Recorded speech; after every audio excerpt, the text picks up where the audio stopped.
Hi, my name is Julius, and I've been using YouTube since 2007. The first video I really vividly remember is Nigahiga's How to Be Ninja. Fun times, good times. Times have really changed though, huh? Stop! The brake! Stop! How long was the silent for? I just spaced out. Sitting here for? No, nobody talked for like 20 minutes.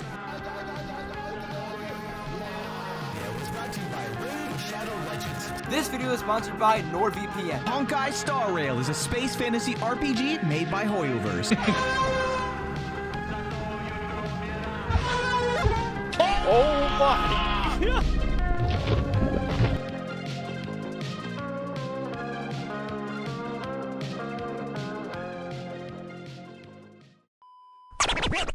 I may be a YouTube OG if you want to call it that, but I've understood recently that my consumption and the way I use YouTube as a platform is quite atypical to how the general viewer uses it, because I mainly watch content from a curated sub-box with channels that I have found over time, and that's the daily content that gets uploaded into my sub-box, and that's what I watch. And that's apparently not what the average YouTube user really does nowadays.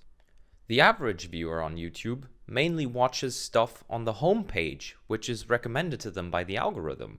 And I do that too sometimes, when my sub box is really dry and there's nothing to watch on a given day. But the algorithm also kind of sucks.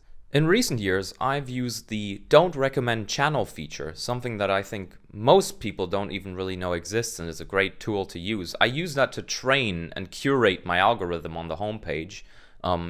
So I get rid of all the useless clutter and the unnecessary, annoying, low-effort reaction content. And as a result, my algorithm on the homepage is actually quite good. And it does recommend content that I generally would agree, yes, I would like to watch that.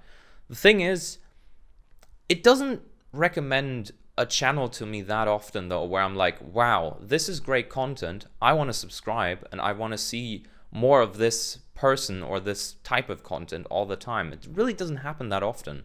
And the reason for that is because of the way modern YouTube likes to promote content and what type of content they like to promote.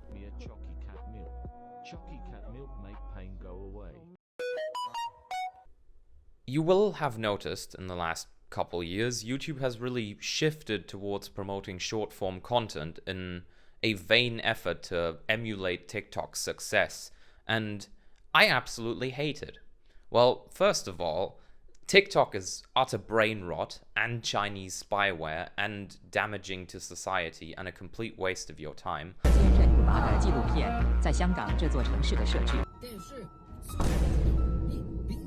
Let's not get into that.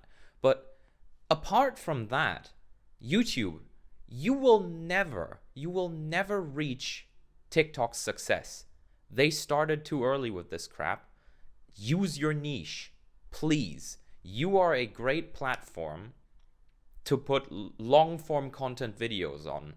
That should be your niche on the internet. Stop trying to become the biggest or a competitive shorts video, short-form content platform. It's nonsense. Stop doing it. And you're just damaging your brand and you're damaging the quality of content that gets uploaded to your website. For the love of God, please stop. Like I said, this favoritism of low effort, sloppy, short form content, this favoritism, it really hurts the quality of content that gets uploaded onto this platform. Think about it for a minute. What incentive exactly does any YouTuber who does this as their actual job, what incentive do they have to upload long form, high effort, high production quality content? Think about it. What exactly is the incentive here? What exactly is the upside or the incentive to making a video that's 30 minutes long, 50 minutes long, hours long? What is the incentive here?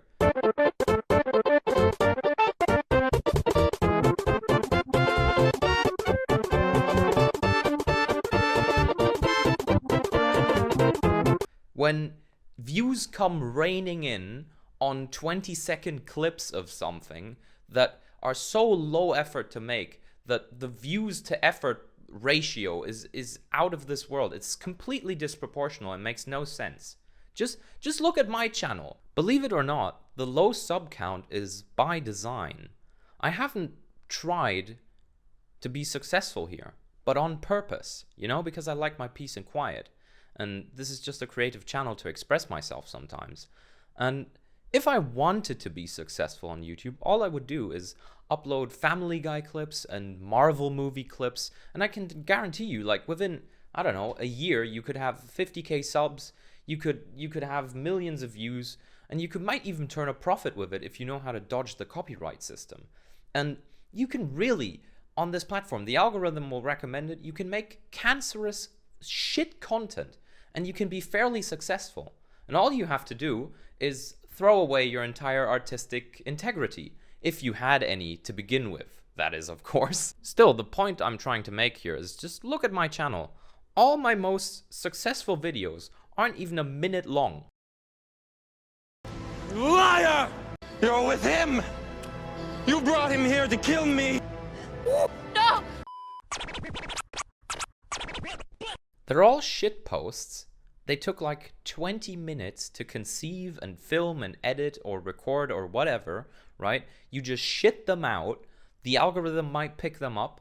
And if you get, let's say, 500,000 views on a joke that is absolute dog shit, it's complete shit, may cause some women to find it difficult to feel wet and experience painful intercourse. Yeah, but to be fair, shoving a giant glass arrow up there probably doesn't help either.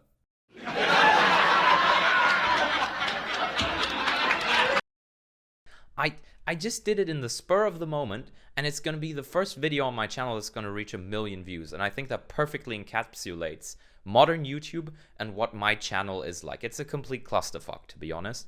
And in comparison to that, the FIFA video essay about EA and its gambling I recently uploaded to this channel here, to write the script, to film it, to edit it, to publish it, that took like 50 to 60 hours of work, okay? And on the other channel where I posted it, which no longer exists now, it got like 300 views. And on this channel, it got 1.2k views for like 2 days when the algorithm like picked it up and then dropped it again like a hot potato for whatever reason. But like, what's the point if you actually want to make views on YouTube, or if you even want to make a living or be successful with this? What's the point? From my own perspective and the perspective of many other people, like someone like Pyrocynical, who makes, he literally calls it slop, and his subscribers, he calls them piggies, who come to the trough daily on his second channel to eat up the low effort slop so that he can make money off of it and concentrate on bigger projects on his main channel, because otherwise it wouldn't be sustainable. Do you think anyone sits down and watches the Pyro Live video and is like, this is awesome? Like, I really enjoyed this. Who the fuck wants to watch that?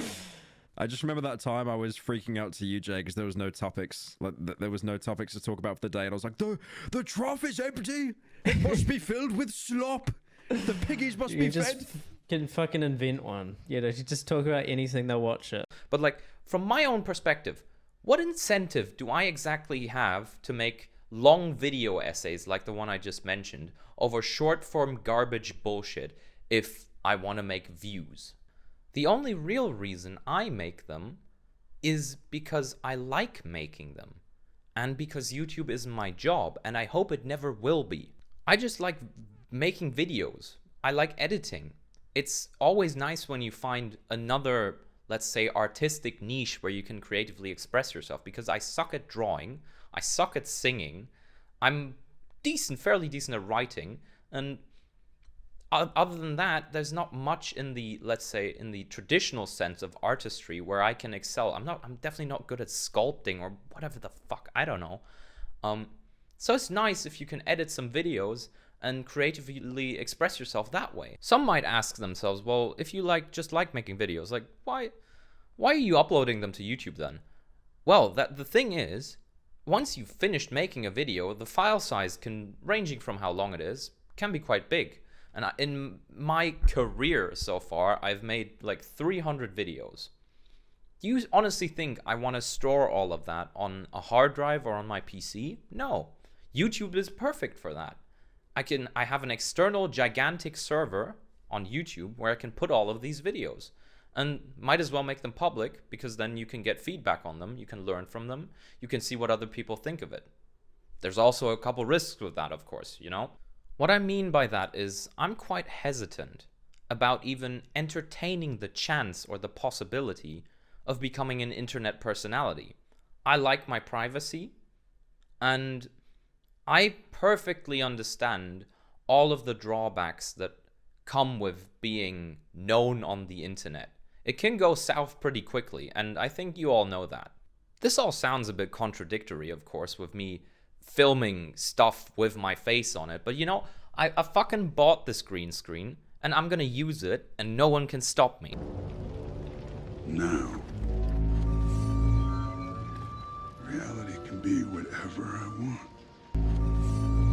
Sticking out your gag for the wrestler. That's right. You're so skibbity. It's me. You're so fair. I don't want to live on this planet anymore. But yeah, this platform really isn't what it used to be. The latest thing YouTube has done that caused some outrage is, well, they are now forcing people to not use ad blockers.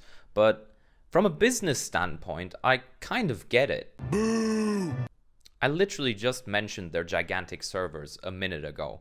You know how much crap is uploaded to YouTube every single day, and how much crap has been already stored for safekeeping on these servers? There's 20 years worth of absolute dogshit content on this platform, and it's all on these servers. This shit costs money, you know?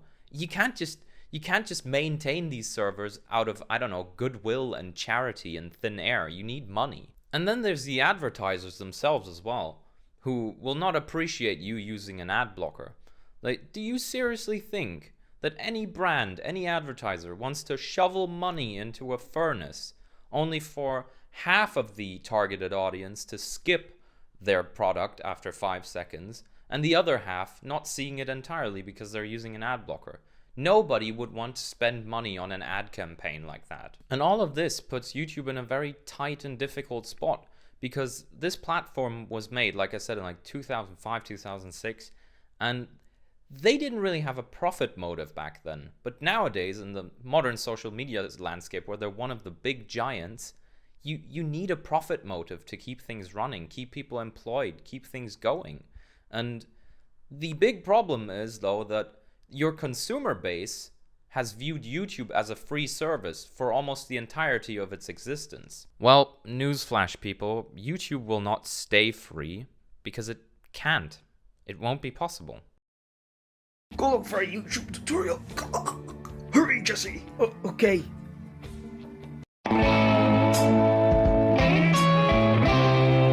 Jesse, what's taking so long?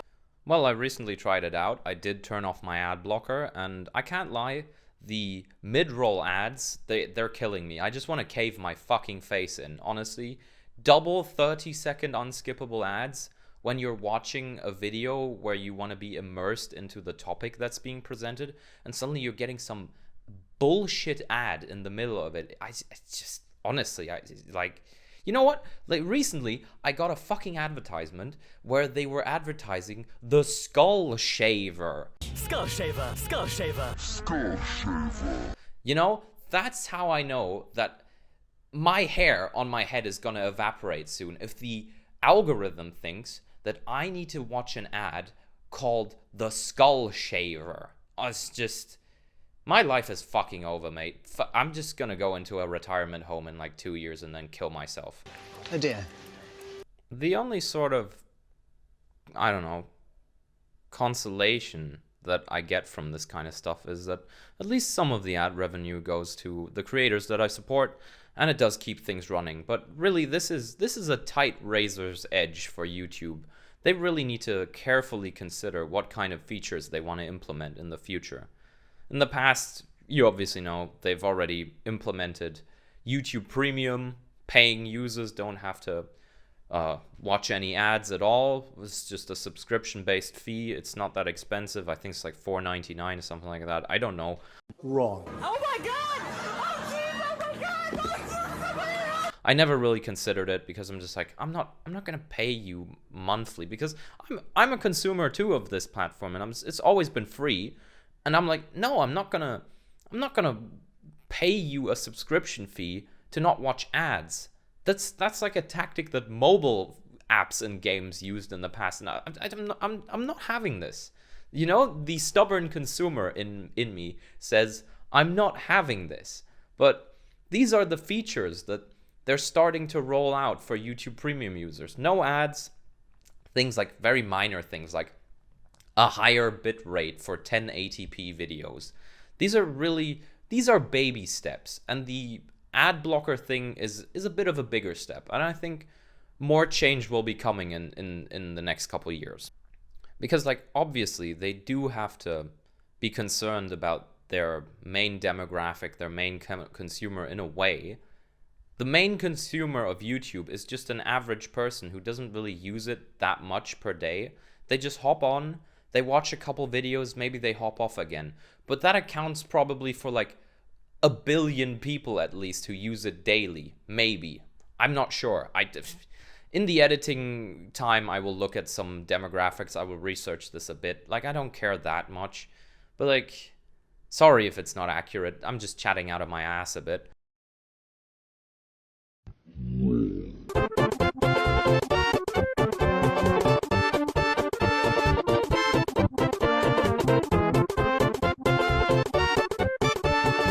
But yeah, it's like YouTube doesn't really want to de-incentivize these kind of people to go to other platforms. They're really scared that people will go to different platforms. So they know they will have to keep like the core, the basics of YouTube and how you use it. It needs to stay free and accessible to everybody, because if they won't do that, there's a high likelihood that a lot of people will just leave the platform behind for something else. Are you listening, Susan? Are you taking notes? Are you watching this? No, she's not watching this video. Mission failed. We'll get them next time. For anyone who doesn't know who I'm addressing here, I mean, of course, Mrs. Susan Wojcicki woman, one of the most hated people in the online sphere. But honestly, let's not forget, she is one of the people responsible for monetizing content on the internet. Millions of people and corporations around the world can owe this woman some gratitude for being able to monetize making content online. A lot of useless people owe this woman their entire financial existence and their career. I made a severe and continuous lapse in my judgment.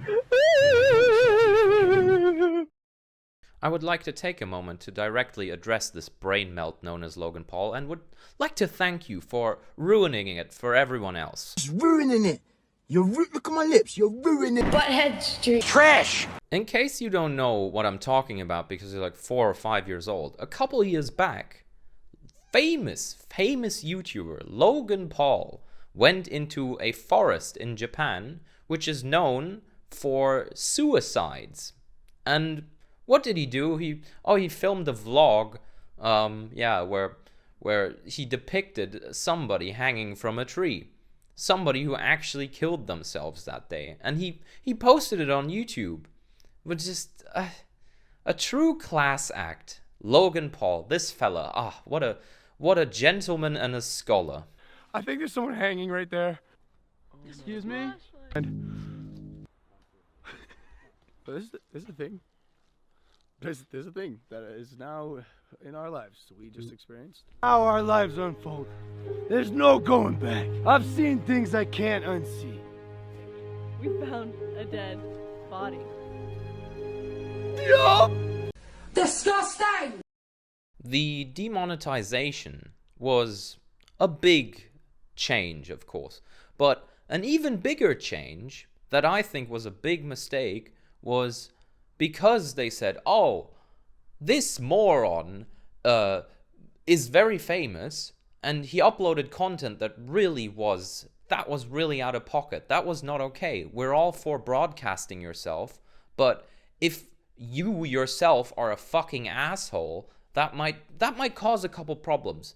So you know what they did? You know what these geniuses at YouTube HQ decided to do? They massively increased the entry barrier for any new person coming into the platform to make monetized content, to be eligible for monetization. Back then, all you had to do was reach 100 subscribers and you could run advertisement on your video. You could monetize your content. It was actually around that time when this stuff happened, when the Adpocalypse happened, that I, for some reason, attained 100 subscribers on YouTube. No idea how that happened, it just happened. And for a brief moment in history, I was making money with YouTube videos.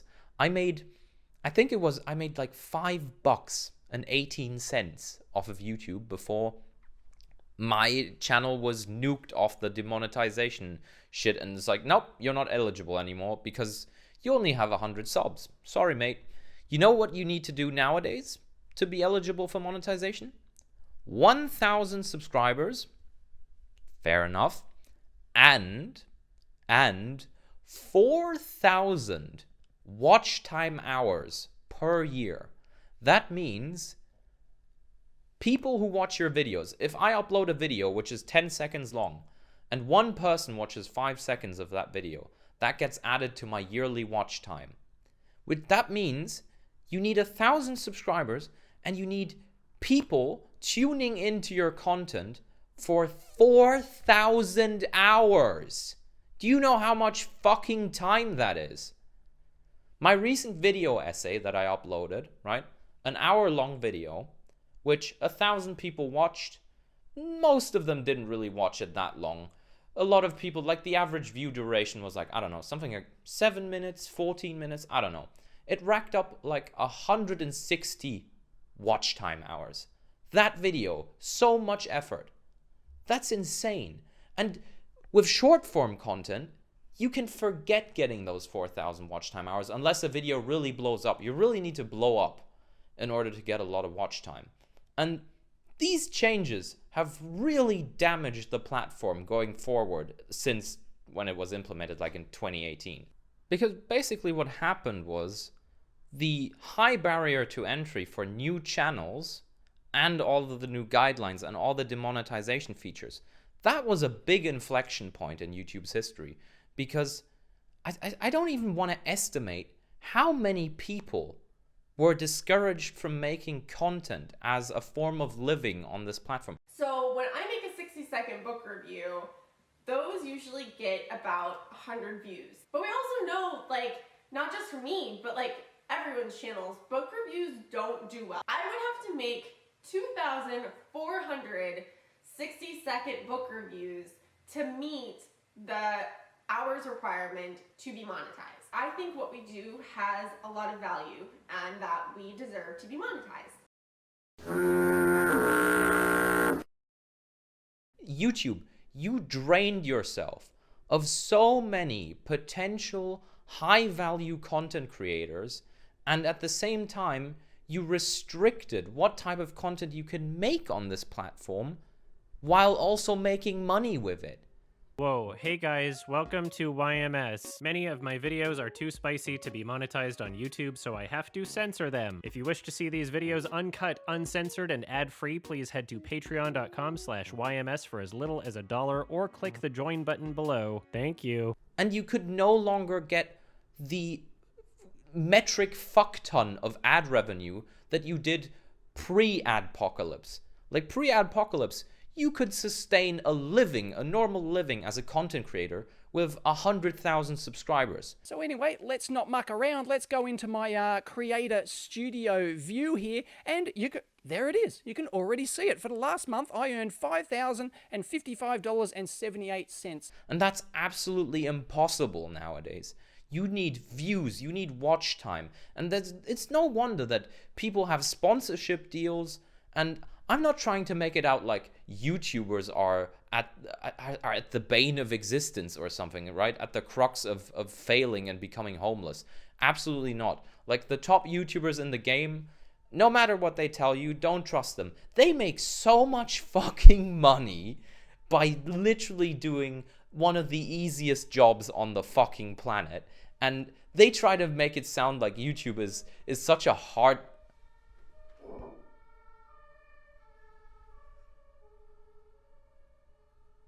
You see, that's the hardest part about making content. That. When an ambulance drives by your fucking house. No, honestly, YouTube is not a hard job. You have no real working hours. You are your own boss.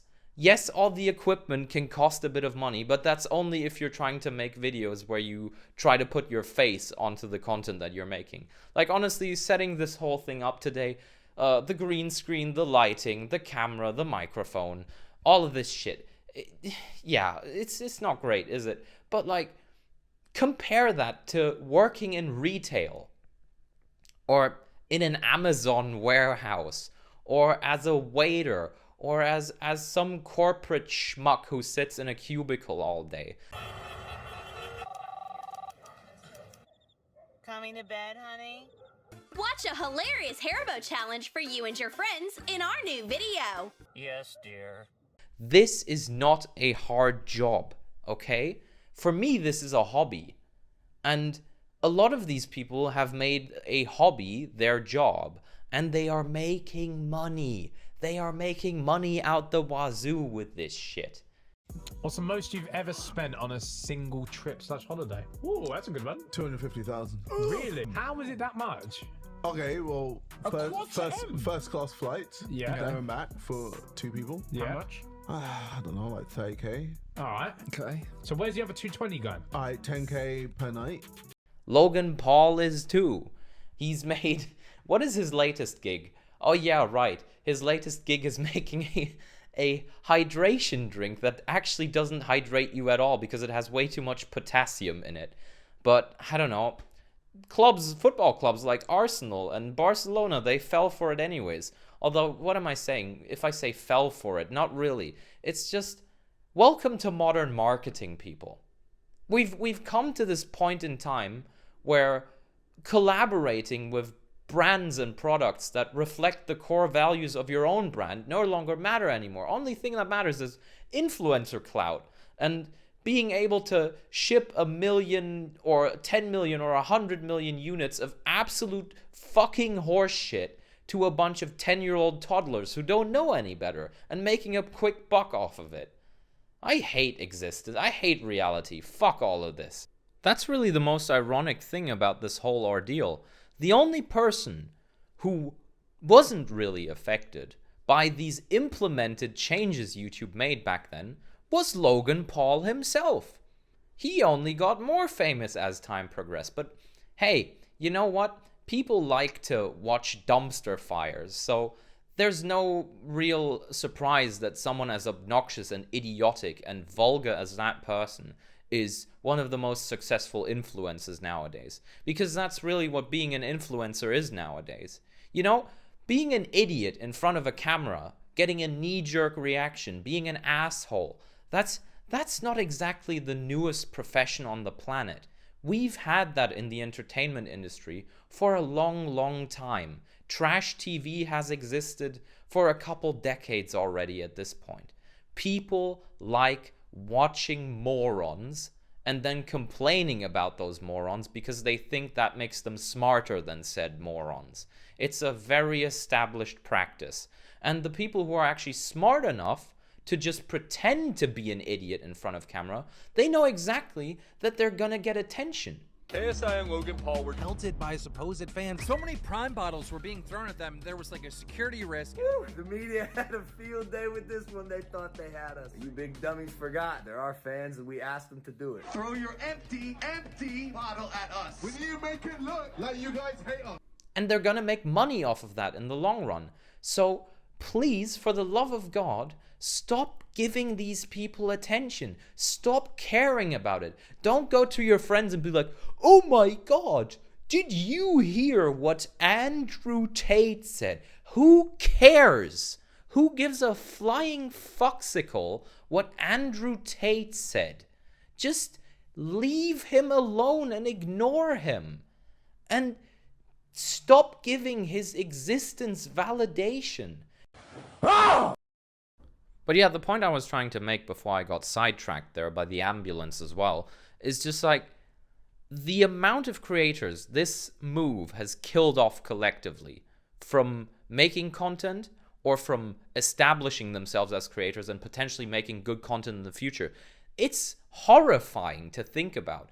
And the demonetization and guideline changes have also really molded the formula of what kind of content you can make on this platform while being successful, while being promoted, and while making money off of it. It's an absolute death blow to creativity. Broadcast yourself, YouTube's old slogan, doesn't exist any longer. The only people who can actually make whatever content they want nowadays are the ones who don't give a flying fuck about getting demonetized. And even then, you can't make whatever content you want because 3 strikes and your channel's terminated forever. Goodbye. And then there's also the whole, copyright, fair use bullshit and the appeal functions for like claims on your content ID that really, as a creator, you have no chance with the stupid rigged system that is like appealing for content claims. It's horrible. It's so lopsided to the person that accuses it that these people, you can just claim videos from other people even if it has nothing to do with you, and you might even win the claim, because appealing stuff on YouTube is just the most stupid shit ever. Then there's also how, I don't know, corporations and stupid Saturday Night Live television, this kind of mainstream media crap gets favorable treatment by the algorithm on YouTube, which is so unfair. It's a can of worms I don't really want to open. Yeah. Reaction content in its entirety, that could be a video entirely by itself that I could make, but it probably would be like 5 hours long to just discuss all of it. And at the end of the day, honestly, it's been discussed to death recently, as it was 10 years ago, and nothing will change as long as YouTube allows this kind of content to exist on the platform, and as long as you, the consumer, decides, hey, actually, you know what? I want to watch the 5th generic white girl to watch Star Wars for the first time. It's just like, are you serious? What exactly are you trying to achieve by watching content? What kind of dopamine hit do you want to achieve by watching somebody who might be watching something you like for the first time, getting their first reaction out of it? I can get that, but a lot of these people, they just lie. I could make a reaction fucking channel. I could be like, oh, look, I'm gonna watch Avatar: The Last Airbender for the first time. That's gonna rack up views. And then, coincidentally, I'm gonna sprinkle in a lot of underhanded knowledge about the show, despite not having seen it, because it's my first reaction. And then just like, people will be like, oh my god, this guy predicted everything. He's so smart. It's just, reaction content, honestly. There are a couple reaction channels I am subscribed to, but they don't really, they don't react to other people's content on the platform. People like Dark Viper AU, they've discussed this to death, why it's not good, why it's killing content. If you want to know why, just watch his content. He makes perfect examples. He explains it perfectly. He does so much research on it. I couldn't be bothered to make videos of that quality when it comes to reviewing reaction content. But yeah, this topic has been discussed to death recently. It's been discussed to death 10 years ago with people like Jinx and whoever else. And it's just like, yeah, you know what? Fuck it. Who cares? Just, who cares? You're gonna watch it anyways. You're gonna watch the reaction slop. You're part of the problem. You want to see, oh my god, XQC reacts to Hassan Abi, reacts to Asmongold, reacts to somebody shoving a jar up their ass. Riveting content, everybody. I've been really growing out of love recently with this platform, and it's so sad because this is still the platform that I most enjoy when it comes to the whole internet social media landscape. It is my form of television. This is where I spend the most time when I'm online. This is where I like watching this is where I consume most of my content. And it's just, I've been doing this for so long, and the platform is really shifting in a direction where I don't know. It just really annoys me. I'm not seeing a positive trend. And the same goes for the production side of my YouTube experience.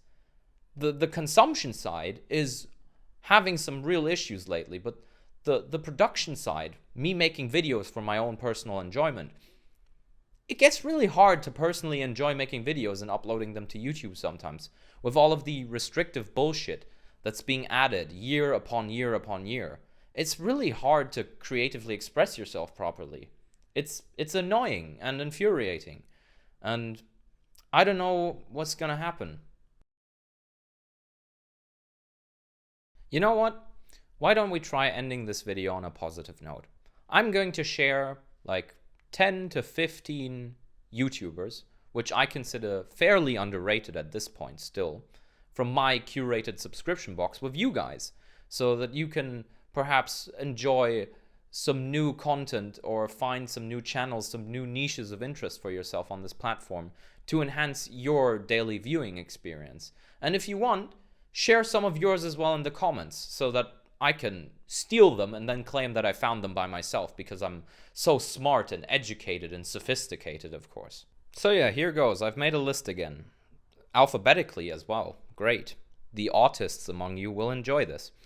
First channel, AI Bollocks. Now, it is time to do the news. I've got some sad news. My daughter microwaved my pet hamster and let's just say, it's very dead. I'm so sorry, Hammond. When is your brother's funeral? Clarkson, you weapons-grade pedophile. This isn't a laughing matter. This is a channel that's fairly new, popped up fairly recently, and uses AI technology to make absolutely idiotic shit posts involving the three gentlemen known as Jeremy Clarkson, Richard Hammond, and James May from the famous cult show Top Gear.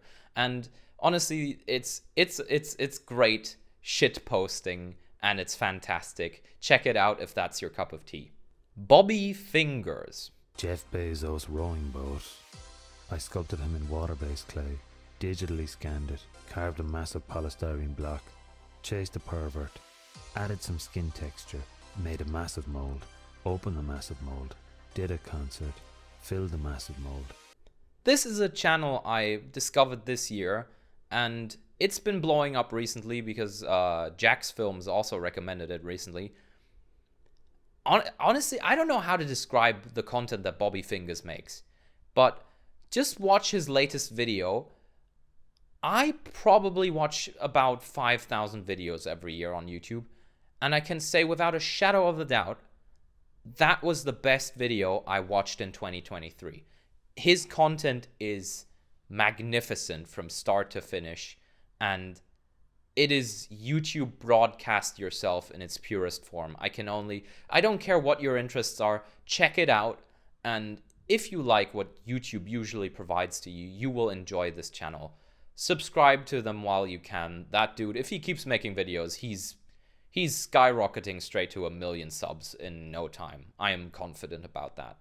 Dagnall Diagonal. FC24 has a big problem with difficulty at the moment. It's a game that doesn't understand how easy or how hard to make certain features. On one hand, you have things that a three-legged dog could do, like hitting a finesse shot from 40 yards out, and then you have this stuff as well.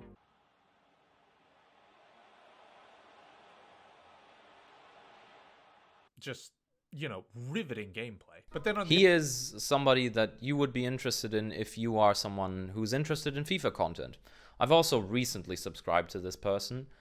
They really make informative FIFA content. They openly talk about the bullshit that goes on in the game, and they do know what they're talking about. They've been playing FIFA for a long time. They've also been playing it somewhat competitively. They're just a genuine dude. Makes good FIFA content. Fantastic. Can't say much more. If you like FIFA content in a more analytical sense, then watch him. Check him out. This is more sort of a cluster of channels if you are interested in Pokemon content on YouTube. Droomish, Whoop, and Sir Toasty Toes all make very interesting niche content on older generation Pokemon games, older aspects, smaller mechanics, hidden mechanics. If you are one of those people who really like weird, obscure Pokemon facts or discussing topics about how these games have very interesting pieces of detail hidden within them, or if you just like, I don't know, looking at an interesting way to play the game or interesting challenges, these 3 channels all provide fairly great Pokemon content, and yeah, they're not that highly subbed yet by people, so they all have like around like 40k subs, so small channels. How could a massive aircraft filled with 239 people simply vanish from the face of the Earth? It might seem impossible in the modern era, but this is exactly what happened to Malaysia Airlines Flight 370 on March 8, 2014. There are countless theories which try to explain the mysterious disappearance. Everything from a remote control hijacking to exploding fruit in the cargo bay have been suggested. But what if the truth is even more disturbing? What if somebody on board Flight 370 was responsible? This is the chilling story of Malaysia Airlines Flight 370, and it's a story that might finally help us find the missing plane.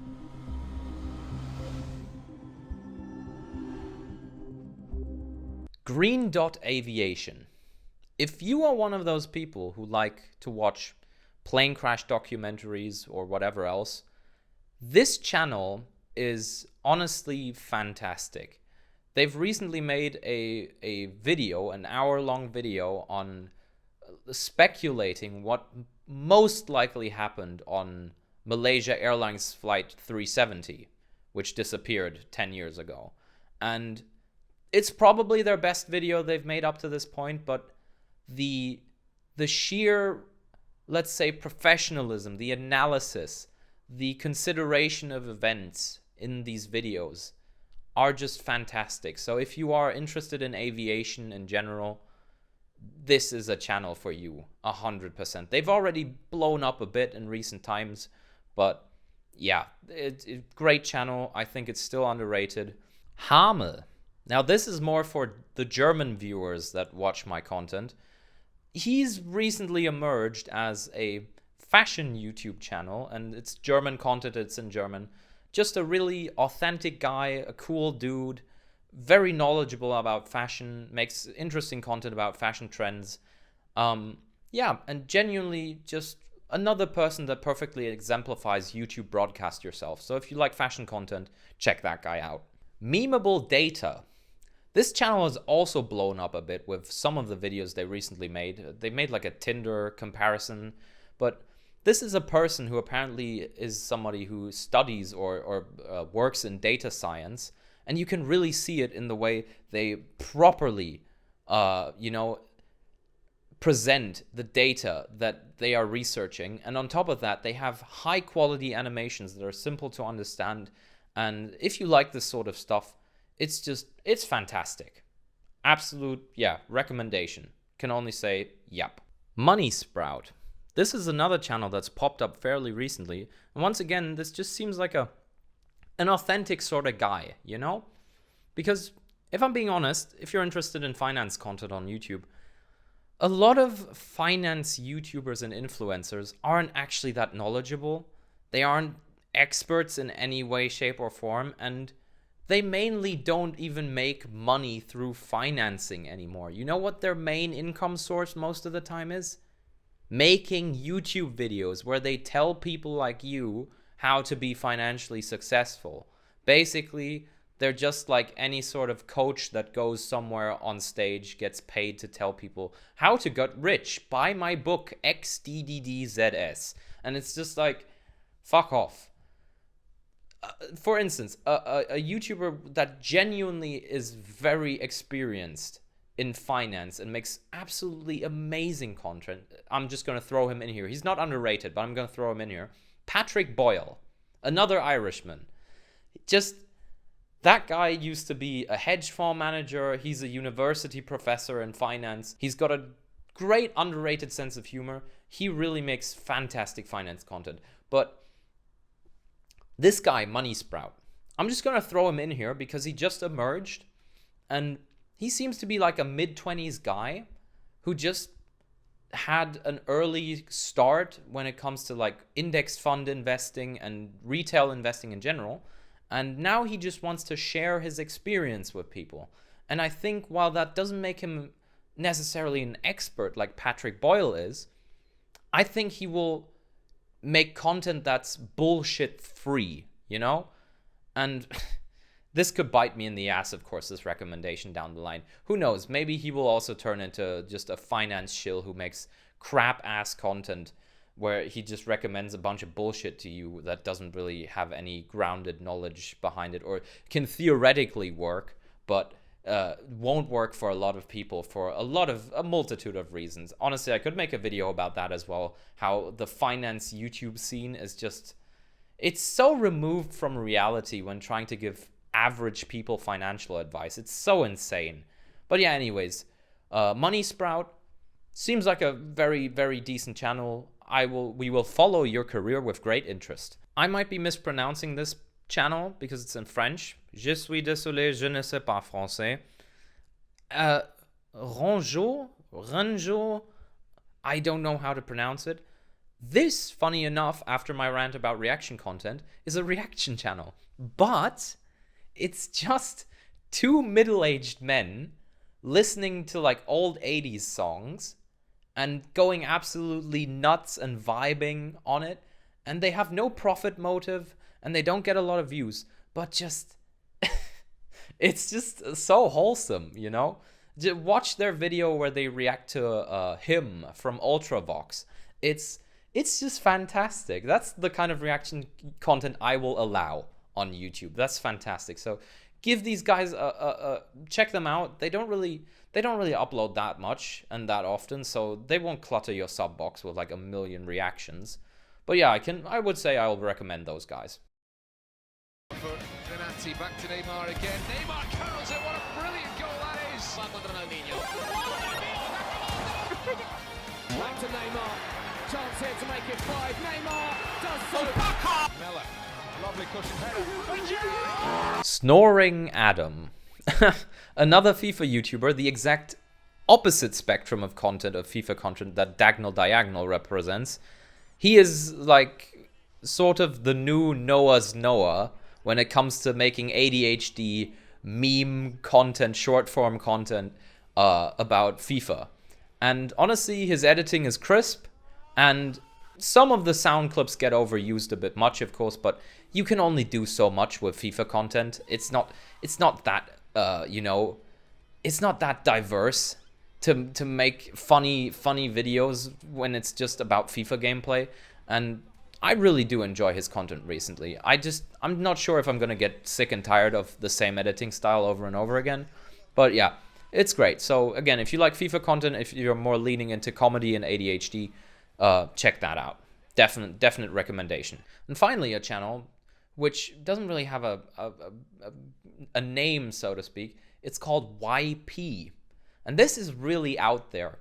This channel makes EAS, you know, emergency alert system simulations of like different sort of events like earthquakes or zombie outbreaks or nuclear attacks. And they do a really good job of it.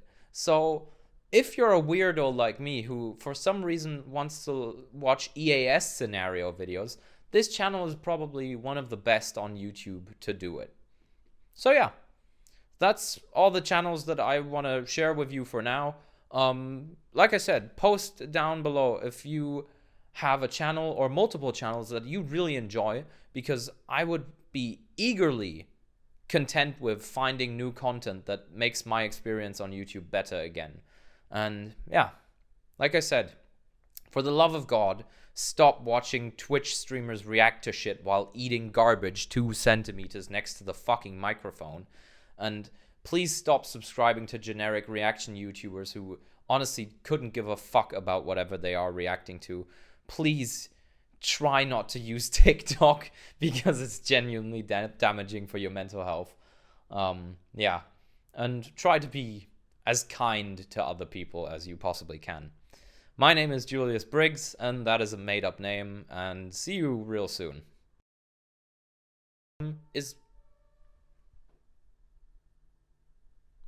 A lot of people are dying in this city today, it would seem.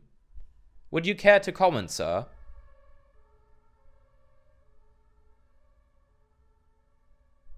Fascinating.